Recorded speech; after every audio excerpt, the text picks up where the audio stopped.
Здравствуйте! В эфире информационная передача «Амшик Шара». Я ее ведущий Нарсуа Бухпа. Сейчас расскажем коротко о сегодняшних темах. Аслан Бжаня представил коллективу администрации Гулрыбского района нового руководителя Саида Харазия. В Галском районе проходят учебно-тренировочные мероприятия с участием личных составов ГСО, СГБ и МВД.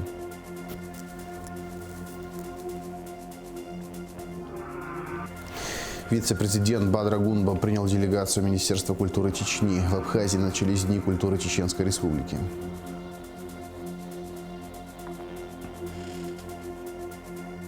Травматолог-ортопед из Еревана Авсеп Даниелян ведет прием пациентов с проблемами опорно-двигательного аппарата. Аслан Бжаня посетил с рабочей поездкой Галский район. Президент заслушал доклад министра обороны о ходе реализации мероприятий по усилению мобилизационной готовности личного состава и произвел инспекцию новых инженерных сооружений вдоль абхазо-грузинской границы. В поездке также приняли участие вице-президент Бадра Гунба, спикер парламента Лаша Ашуба, секретарь Совета безопасности Сергей Шамба, министр обороны генерал-полковник Владимир Ануа, начальник Генштаба вооруженных сил генерал-лейтенант Владимир Савченко. Личные составы ГСО, СГБ и МВД проводят учебно-тренировочные мероприятия в Галском районе. Учениями руководят главы силовых ведомств Дмитрий Дбар, Роберт Киут и Вальтер Будба. Подробности в материале пресс-службы ГСО. Масштабные совместные учения сразу трех силовых ведомств ГСО, СГБ и МВД начались с переброса военной техники и части личного состава в Галский район ранним утром 12 марта.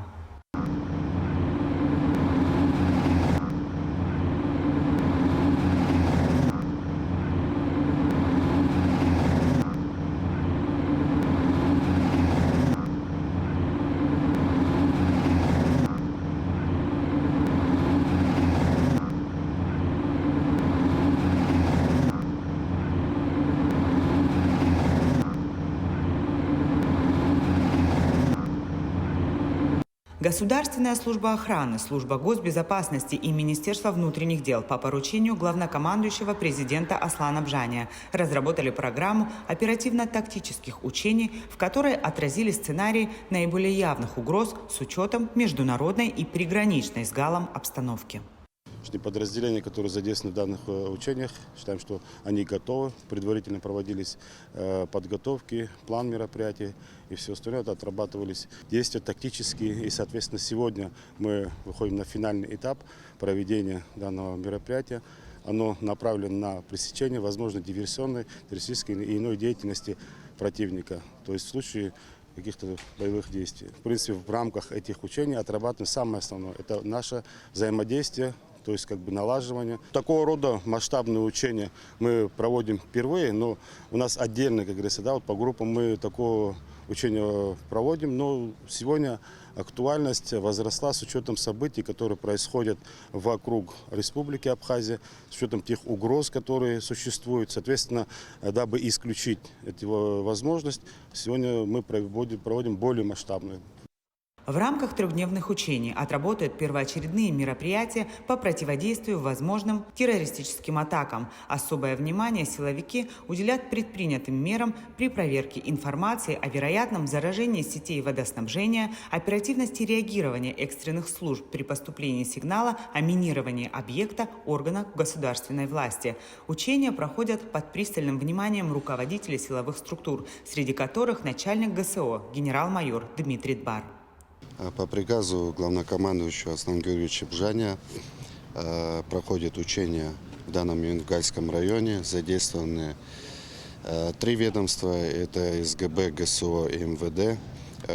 Учения приближены максимально к боевым, контртеррористические и по противодействию диверсионным группам. Эти учения у нас проходят регулярно в квартал раз. В данный момент спецподразделения, которые здесь находятся, подготовлены полностью и оснащены для проведения данных учений. Несколько дней, несколько этапов учения разбиты. Я думаю, что они пройдут, оценку уже даст глава государства на должном уровне. начинаются с сегодняшнего дня и будет происходить несколько дней. У нас слаженное взаимодействие, у нас уже отработанный ряд выходов. И сегодня мы хотим укреплить в данном направлении. Вы видите, что происходит в мире, какие угрозы. И мы будем часто проводить данные учения по антитеррористическим угрозам. И я считаю, что это очень полезно. И бойцы должны знать друг друга, взаимодействовать с друг другом и уметь отрабатывать вместе слаженно свои задачи боевые, поставленные перед ними. К учениям привлечены специальные отряды всех силовых ведомств, в их числе СОБР Министерства внутренних дел. Подразделению поручено отработать комплекс совместных мероприятий по освобождению заложников и обезвреживанию лиц, совершивших нападения на контрольно-пропускных пунктах государственной границы. В сфере событий в соседней стране мы налаживаем взаимодействие между ведомствами по указанию главнокомандующего. Проводим межведомственные учения для налаживания взаимодействия, организации выполнения боевых задач. В данном случае, подразделение Министерства внутренних дел имеет свою задачу, которая разделена на микрозадачи. Сегодня будут выдвигаться согласно своим задачам будут выдвигаться группы. Завтра вечером будем уже собираться и по выполнению боевой задачи доклады пойдут. Будем понимать, будем понимать все свои недостачи, будем понимать те направления, которые необходимо доработать. Ситуация такая напряженная, будем соответствовать времени. Участвовавшие в учениях подразделения межведомственной группировки сил в Галском районе продемонстрировали высокий профессионализм и эффективность управленческой деятельности при реагировании на угрозы террористического характера и планировании мероприятий по их пресечению. Такова промежуточная оценка руководителей силовых структур первого этапа учений. Ветераны, добровольцы Отечественной войны народа Абхазии и Кабардино-Балкарской республики и Союз абхазских добровольцев Северной Осетии Алании призывают братский грузинский народ не допустить возобновления военных действий в Абхазии и Южной Осетии. Развязывание войны противоречит не только национальным интересам Абхазии и Южной Осетии, но и самой Грузии. На улицах и площадях Тбилиси стали снова звучать призывы об организации новых военных походов против Южной Осетии и Абхазии. Мы воевали не с грузинским народом, а с бандами мародеров и убийц, которые перед этим утопили в крови саму Грузию. Если в 90-е годы прошлого века Абхазия без поддержки смогла отбить войска Госсовета Грузии, то в начале 21 века уже с полной поддержкой Российской Федерации народ Абхазии решит любую военную проблему, подчеркивается в заявлении ветеранов. Аслан Бжаня представил коллективу администрации Гулрыбского района нового руководителя. Саид Харази был назначен на эту должность указом президента 7 марта. Репортаж Шазины Ханагуа.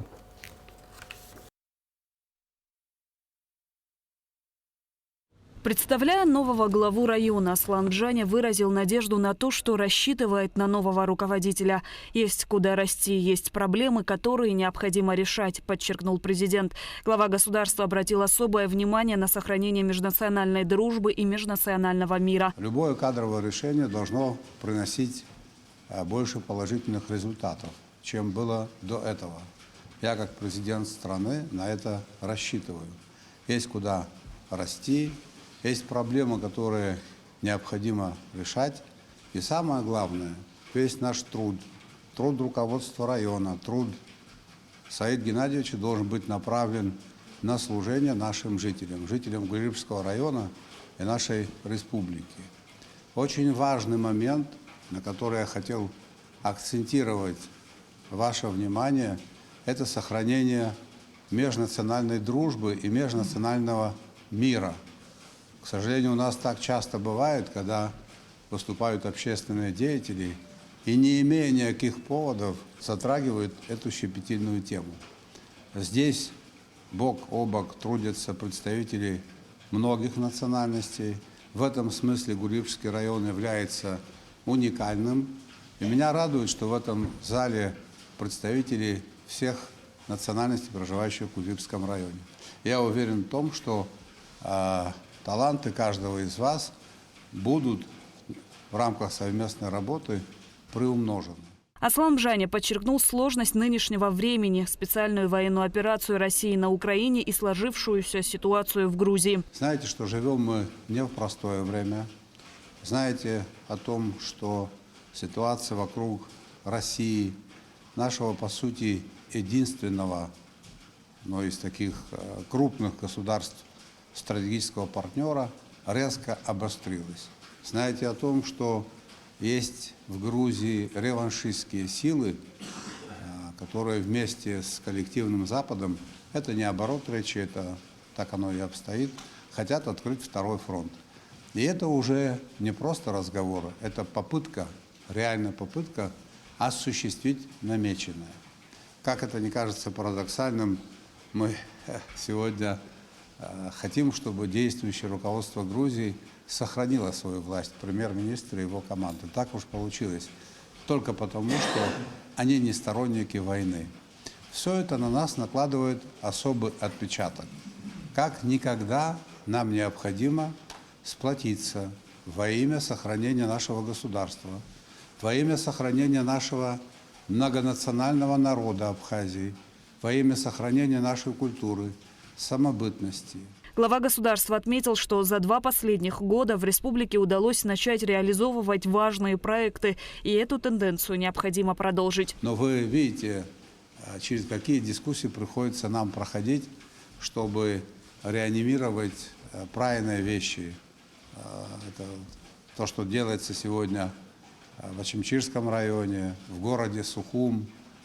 Строительство – это, на мой взгляд, прямой синоним созидания. И это нам нужно делать. Нам необходимо сделать так, чтобы наша земля нас кормила. Для того, чтобы она нас кормила, она должна обрабатываться, возделываться. Это элементарное правило экономического развития. Новый глава районной администрации Саид Харазия выразил благодарность руководству страны за оказанное ему доверие. Я в полной мере осознаю возложенную на меня высокую ответственность. Всевышний не в первый раз приводит меня к служению нашей стране ОБСНО. Как вам известно, я дважды был избран в Народное собрание парламента Республики Абхазия 5-6 созыва, законотворческую ветвь власти. Сегодня начинается мое служение в исполнительной ветви власти.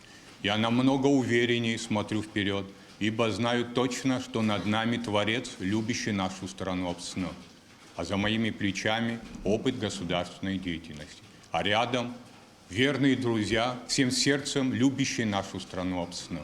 Верю, что, объединив наши усилия, мы вместе сможем достичь процветания, благополучия и безопасности нашей страны.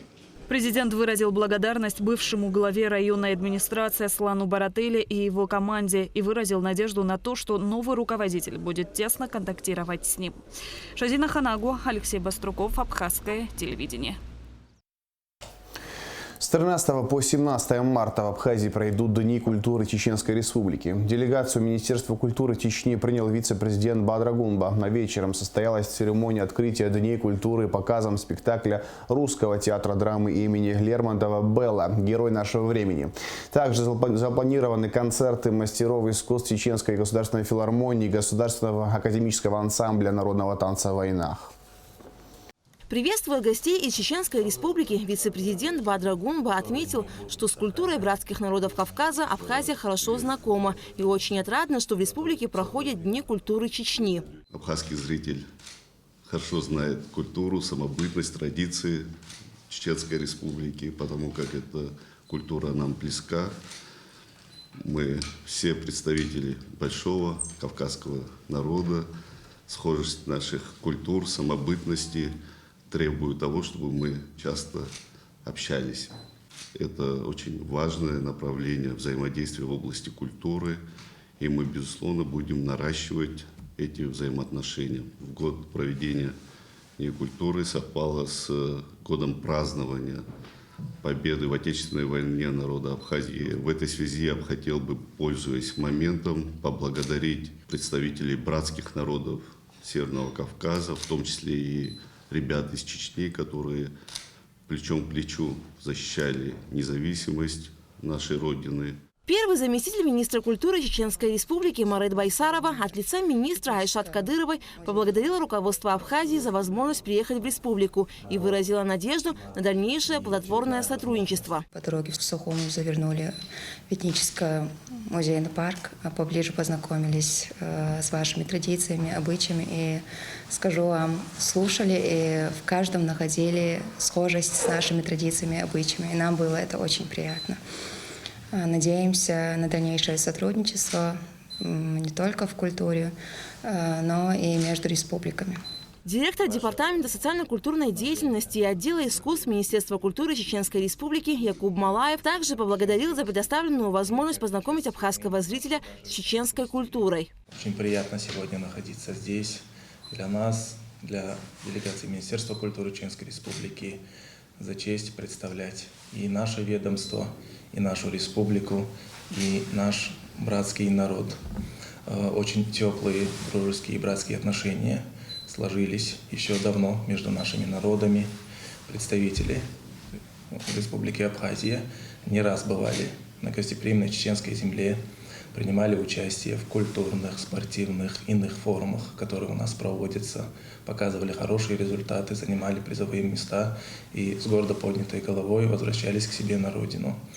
Нам очень приятно, что сегодня предоставилась возможность показать зрителю Абхазии свою культуру, свою идентичность, общую, так скажем, с народом Абхазии, но различающиеся по каким-то некоторым вещам.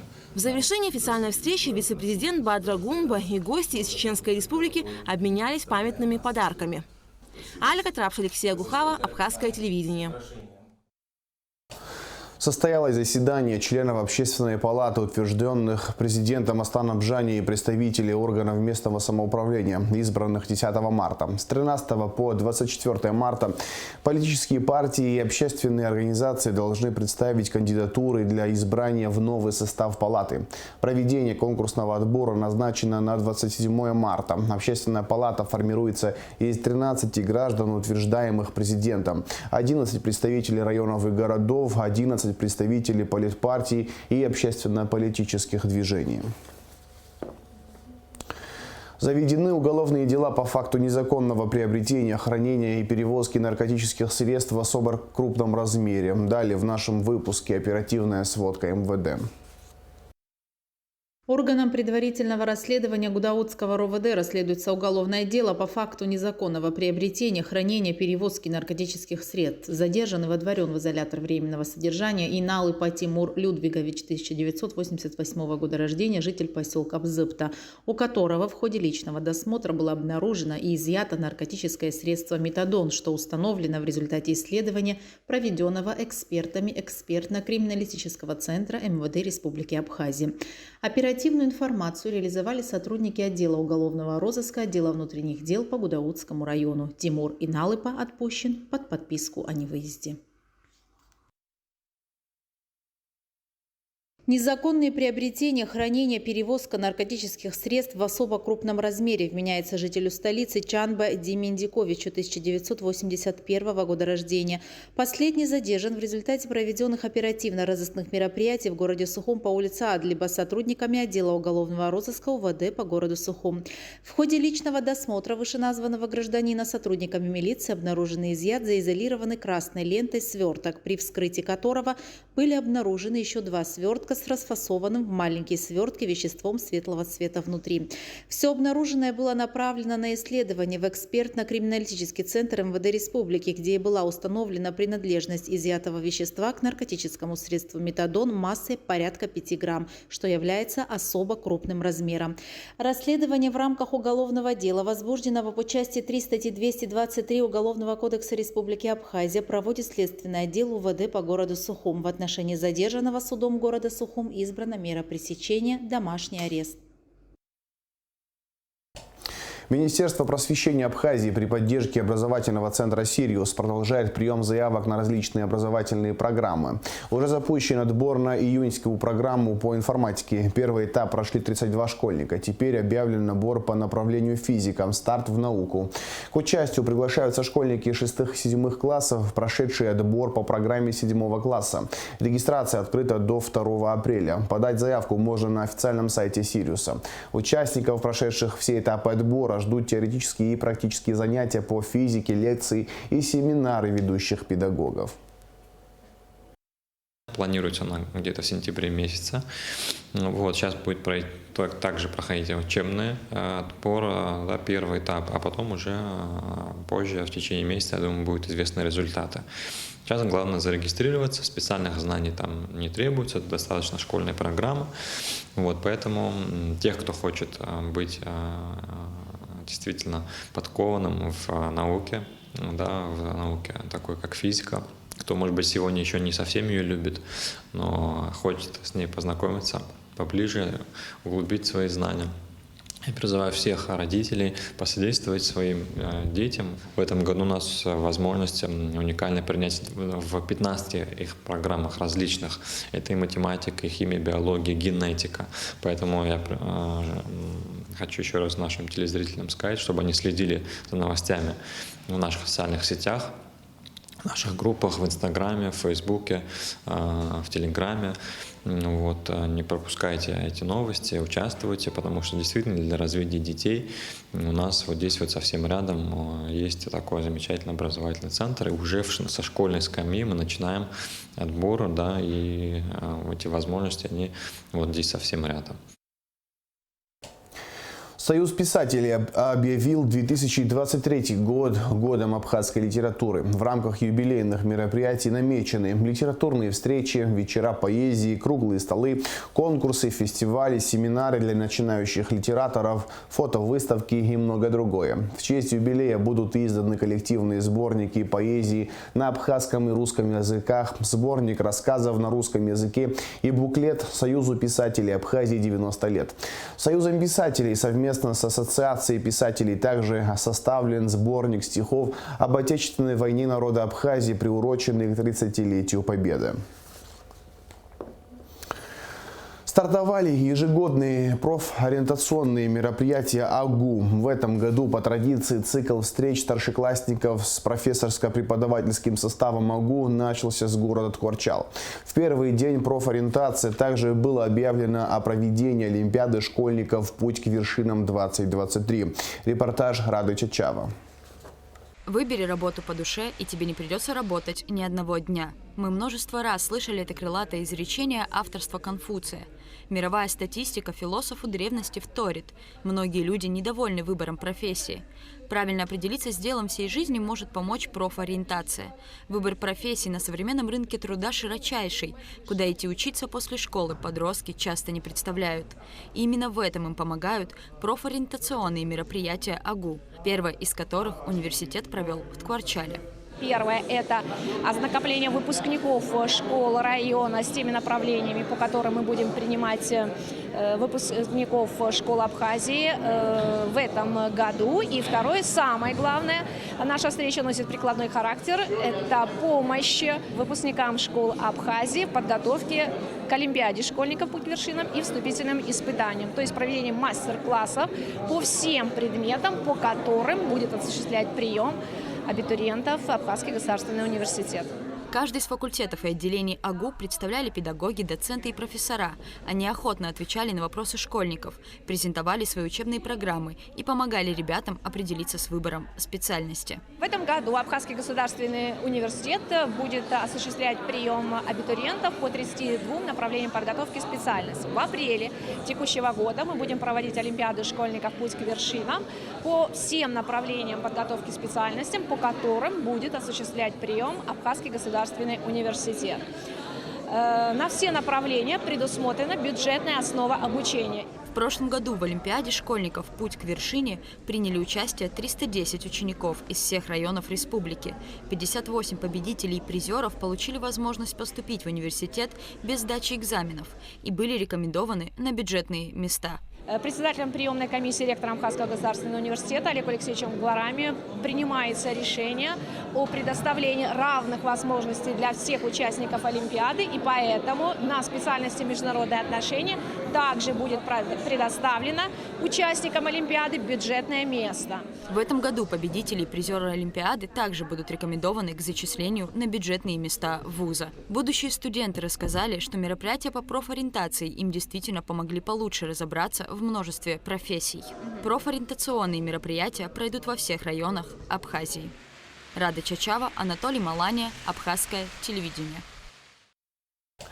90 детей с проблемами опорно-двигательной системы осмотрел за 3 дня травматолог-ортопед из Еревана Овсеп Даниэлян. Овсеп Даниэлян – доктор медицинских наук, автор 29 научных публикаций и 4 патентов по различным методикам лечения.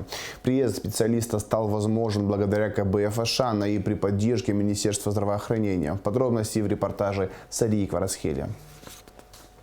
У 16-летнего Дениса Аникина ДЦП. Из-за болезни он ограничен в движении. Но шаг за шагом мальчик упорно идет к своей мечте. Денису уже успешно провели 2 ортопедические операции в Ереване. Если раньше ходить было очень сложно, то сейчас ему намного легче. Самостоятельно хожу.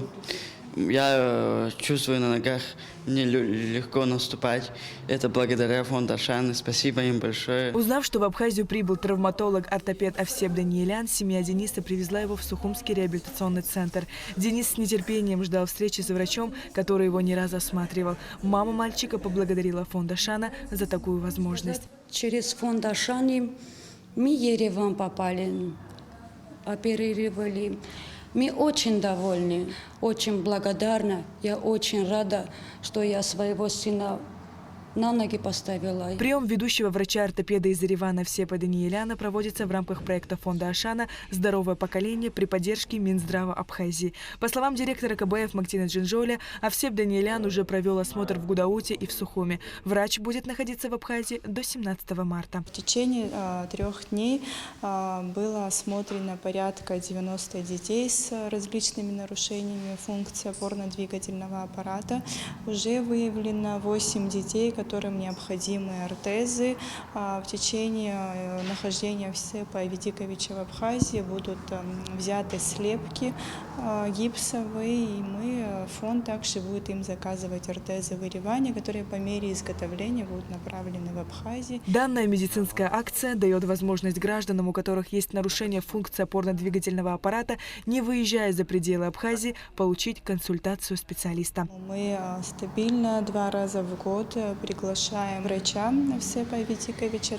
Очень большое количество детей, которые уже им оперированы как на базе Республиканской детской больницы, так и на территории Еревана. Встречу с ведущим врачом ждала 7-летняя Элина Калинджан. У девочки врожденная дисплазия и вывих обоих тазобедренных суставов. Элина уже давно знакома с Овсепом Даниэляном. Ранее он провел ей 2 операции в Ереване в научном центре травматологии и ортопедии. Сегодня она самостоятельно ходит и охотно общается на камеру. По словам мамы Элины Карине, совместными усилиями малышку поставили на ноги. Она бегает, она пошла в 0-й класс, у нее и с речью были проблемы, тоже и в реабилитационном центре нам, и с препаратами помогают, и выезжаем к нервопатологу в Адлер. Вот идем на поправку.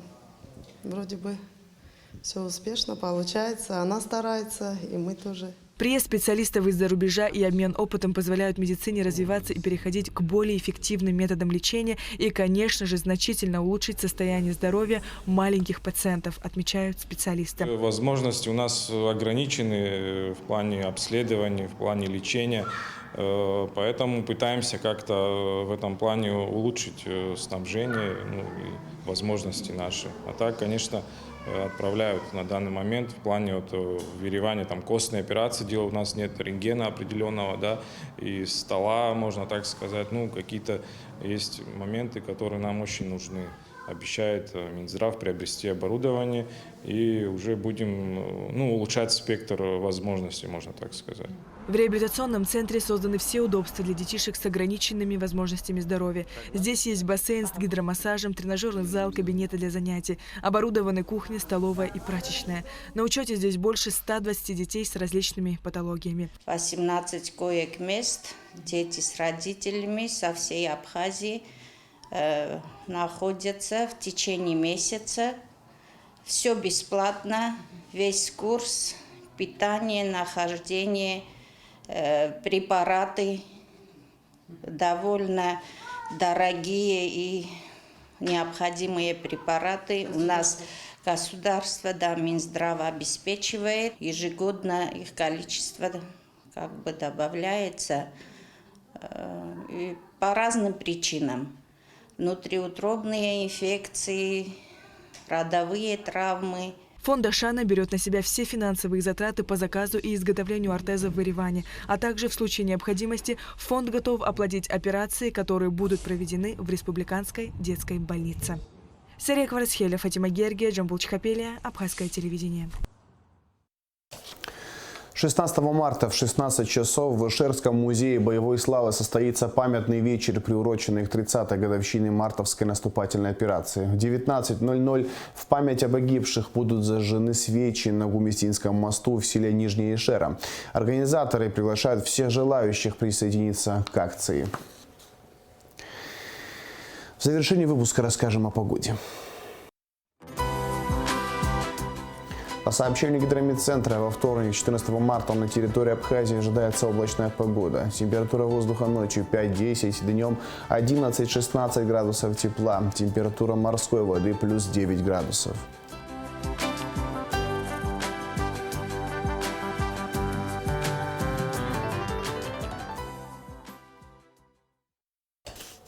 На этом информационный выпуск Камшев Шара подошел к концу. Всего хорошего. До свидания.